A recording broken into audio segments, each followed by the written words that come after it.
Hello student, इससे पहले वाले वीडियो में मैंने आपको बताया कि किस तरीके से आदि मानव ने धीरे धीरे विकास की प्रक्रिया को किया और जिस तरीके से वानर के हाथ और मुट्ठियाँ होती हैं और वो झुक के चलता है, किस तरीके से धीरे धीरे मानव के खोपड़ी का विकास, मस्तिष्क का विकास होता चला गया। उसके हाथ के पंजे की उंगलियां खुलती चली गईं और उसकी रीढ़ की हड्डी सीधी हो गई।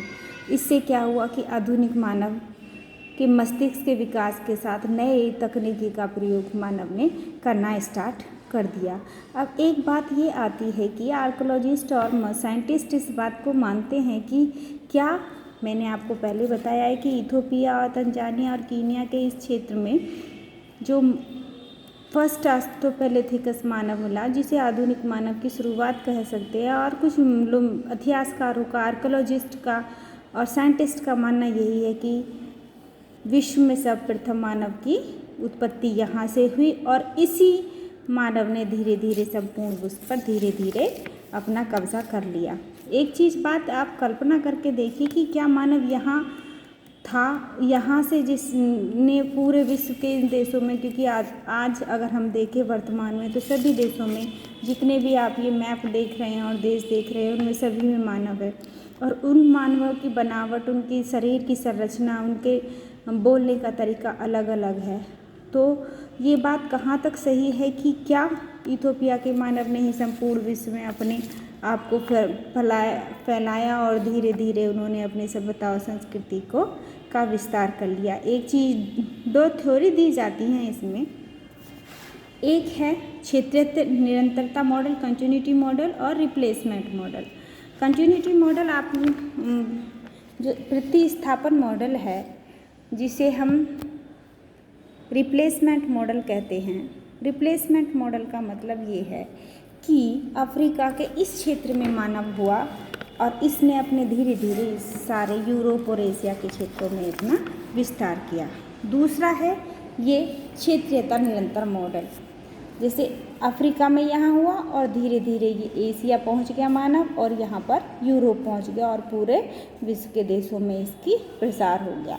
तो ये आप अगर इस दूसरे क्षेत्रीय निरंतरता के मॉडल को देखेंगे तो इसमें कंटिन्यूटी मॉडल से थोड़ा सा डिफरेंट है। इसका मतलब ये है कि मानव यूरोप में, अफ्रीका में, एशिया में जहाँ भी था वो लगातार विकास करता रहा प्राणी अपने स्वरूप के रूप में, और धीरे धीरे उस विकास के स्वरूप का परिणाम हुआ होमो सैपियंस, जिसे हम आधुनिक मानव कहते हैं।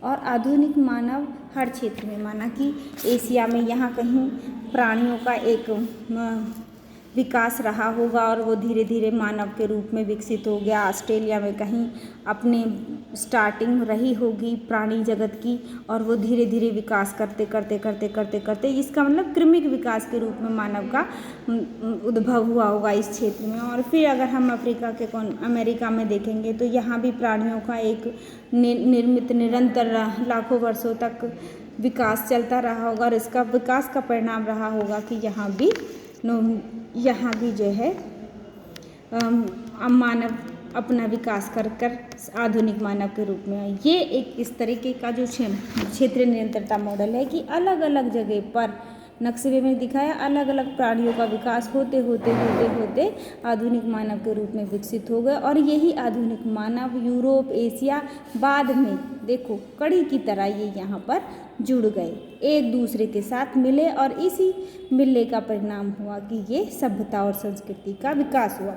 अब नया आपका ये है कि ये दो मॉडल, प्रतिस्थापन मॉडल और क्षेत्रीयता मॉडल, आपको क्वेश्चंस में करने हैं। एक चीज़ है कि आदि मानव के भोजन प्राप्त करने के तरीके। आदि मानव आप कल्पना कर लीजिए कि आज का बंदर और चिंपैंजी किस तरीके से भोजन एकत्र करता है। अगर यहाँ जो बंदर आवासीय क्षेत्रों में नहीं रहते, जंगलों में रहते हैं, तो वो अपने भोजन को कैसे करते होंगे। और दूसरा कि वो रहते कैसे होंगे या रात वो कैसे निकालते होंगे और इसकी प्राप्ति कैसे हुई है। कि जैसे ही अगर हम देखेंगे कि माना मैंने तुम्हें बताया कि ऑस्ट्रेलिया अफ्रीका कॉन्टिनेंट के इथोपिया, तंजानिया और कीनिया में मानव ऑस्ट्रोपेलेथिकस मिला और उसके बाद होमो हैबिलिस और सहारा के क्षेत्र में विकास की एक प्रक्रिया लंबे समय तक चलती रही। यही प्रक्रिया हर जगह पर रही और उसके मानव के भोजन प्राप्त करने का तरीका भी सेम ही रहा। मानव जाता था, निकलता था, अपना शिकार करता, फल फूल खाता था और अपने जाके पेड़ पे चढ़ जाता था।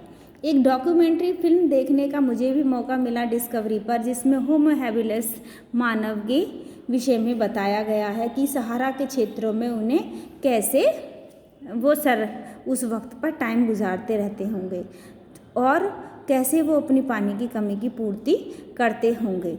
धीरे धीरे वो बस उनका काम उस वक्त क्या रहा होगा, पेट भरना और अपने आप को जंगली जानवरों से बचाना और प्राकृतिक धूप, गर्मी, बारिश, सर्दी से अपने आप को बचाना, जिस तरीके से आज का पशु या जानवर करते हैं।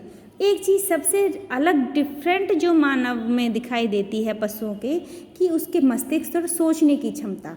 आप देखोगे अगर इंसान में सोचने की क्षमता नहीं होती तो वो किस तरीके से होता, वो भी इसी तरीके से होता जिस तरीके से पशु अपना काम करते हैं। पर सोचने की क्षमता ने, उसके मस्तिष्क के विकास ने उसे एक नए तरीके से शिकार करने के लिए प्रेरित किया। और दूसरा, उसने जो जंगली जानवर थे और प्राणियों से जंगली जानवरों से रक्षा करने के का एक अलग वो किया। एक चीज़ है कि अलग अलग, जैसे कि हम अफ्रीका कॉन्टिनेंट में देखते हैं, वहाँ पर मानव झुंड में नहीं रहते हैं।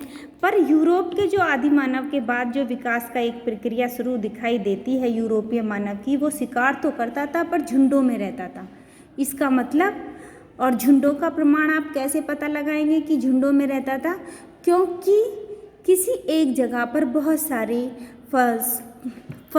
फलों की और जो जंगली वनस्पतियां हैं उनके बीज और मिले हैं और धीरे धीरे वहाँ पर बहुत सारी अस्थियां भी मिली। बहुत सारी अस्थियों का मतलब ये है कि वहाँ पर बहुत सारे लोग झुंड में एक साथ रहते थे। एक चीज़ और मैं आपको बता दूँ कि जैसे कि ये अल्तामीरा स्पेन में, यूरोप का एक हिस्सा है अल्तामीरा, और अल्तामीरा में यहाँ पर बहुत सारे आदि मानव के या प्रारंभिक मानव की गुफाओं में चित्रकारी मिलती है। जैसे कि वहाँ पर एक हमारे यहाँ के बैल जैसा कोई प्राणी की दिखाई देता है और उसको चित्र द्वारा अंकित किया गया है, शिकार करते हुए मानवों को अंकित किया गया है। इसका मतलब ये है कि वो यूरोप के मानव में हो सकता है कि यूरोप में जब मानव गया हो अफ्रीका से, वो झुंडों में गया हो और झुंड के साथ वहाँ पर उसने रहना शुरू कर दिया हो, क्योंकि यूरोप ठंडा जगह है और वहाँ पर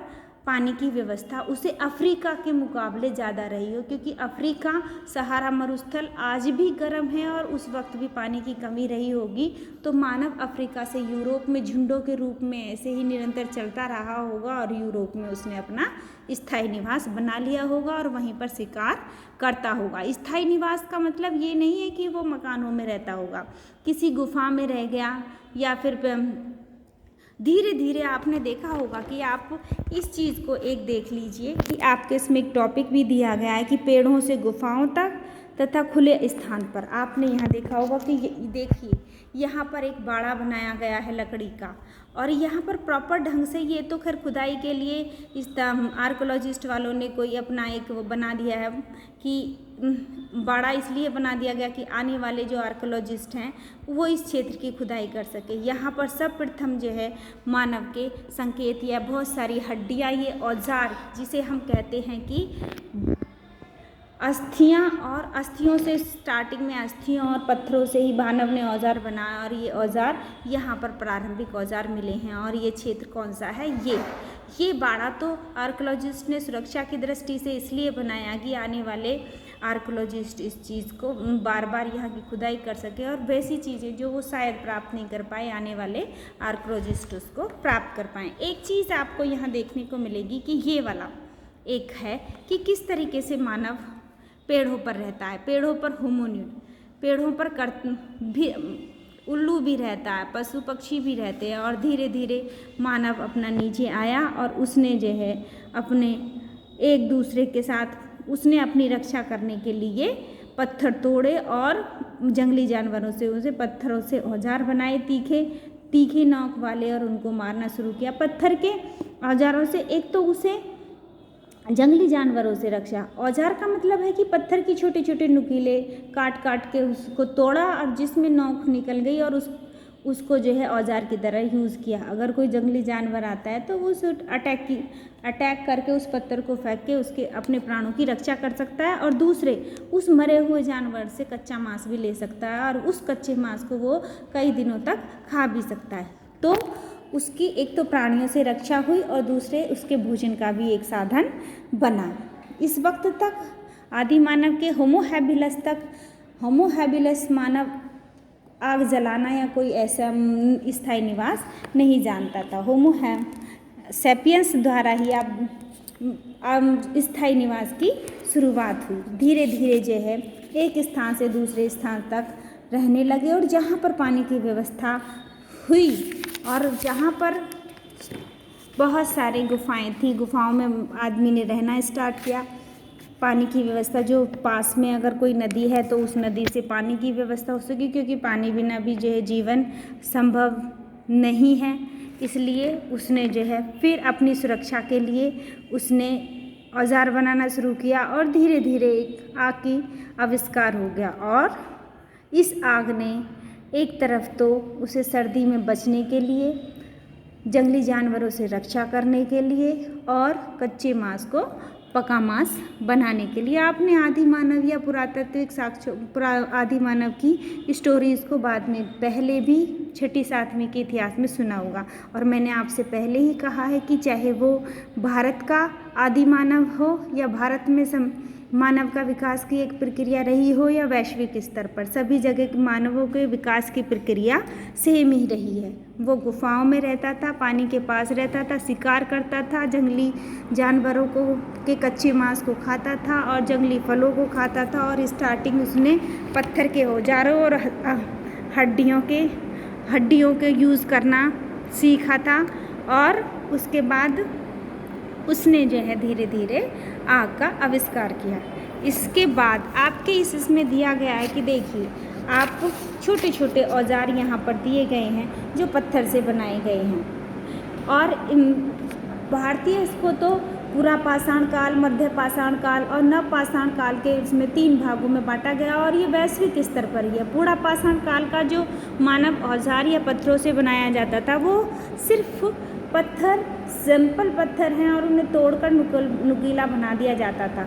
पर मध्य पाषाण काल तक आते आते छोटे छोटे जामितीय, देखिए ये छोटे छोटे उनमें नोक पैनी होती चली जाती है और जामितीयकरण का भी स्टार्टिंग होने लगी थी या छोटी छोटी सुई और उसका भी आविष्कार होने लगा था। नवपाषाण काल तक आते आते मानव ने अस्थि और पत्थर के साथ साथ धातुओं का भी औजार बनाने शुरू कर दिए गए थे।